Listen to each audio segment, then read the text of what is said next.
आपको बता दें, फॉर्मर प्रेसिडेंट पर महबूबा मुफ्ती ने हमला किया है।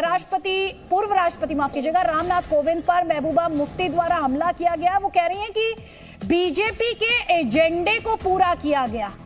और सोचिए जरा, ये ट्वीट उनके द्वारा किया गया जब नई राष्ट्रपति द्रौपदी मुर्मू द्वारा शपथ ली गई अपने पद की। उसके बाद ये ट्वीट किया गया जिसमें वो कह रही हैं कि जो पूर्व राष्ट्रपति रामनाथ कोविंद है वो एक ऐसी विरासत छोड़कर जा रहे हैं जहां पर भारतीय संविधान को कई बार कुचला गया।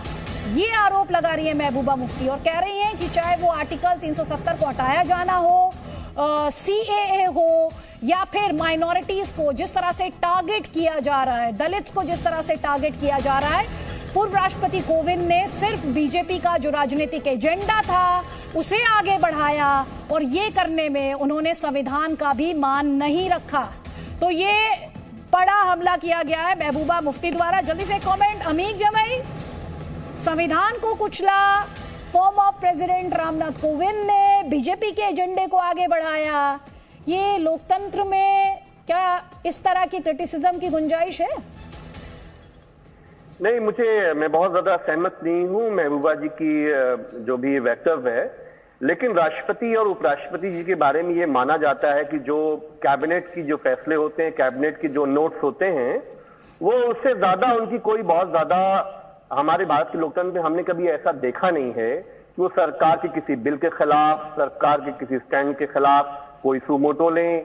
अगर हम ऐतिहासिक तौर पर देखें तो सिर्फ राजेंद्र प्रसाद जी रहे हैं और दूसरे हमारे ज्ञानी जय सिंह साहब रहे हैं जो अपने दौर में राजीव जी के खिलाफ बहुत सारे बिलों पर, बहुत सारी चीजों पर वो हमेशा स्टैंड लेते रहे हैं आदिति। लेकिन भारतीय जनता पार्टी जब किसी को राष्ट्रपति बनाती है तो कहती है कि हमने दलित को राष्ट्रपति बना दिया। अब KR नारायणन साहब दलित राष्ट्रपति बने, JNU के वाइस चांसलर थे, बहुत एकेडमिक, बहुत बड़ा उनका परिवेश था, बैकग्राउंड था, एकेडमिक एक्सीलेंस था। लेकिन उसके बाद जब रामनाथ कोविंद जी का बात आया तो भारत में जिस तरह से शेड्यूल क्लासेस के जो रिजर्वेशन हैं, अफर्मेटिव एक्शंस हैं, 13 पॉइंट रोस्टर्स हैं, चाहे हाथरस में, अदिति आपको याद होगा कि वो एक बेटी को जला दिया गया था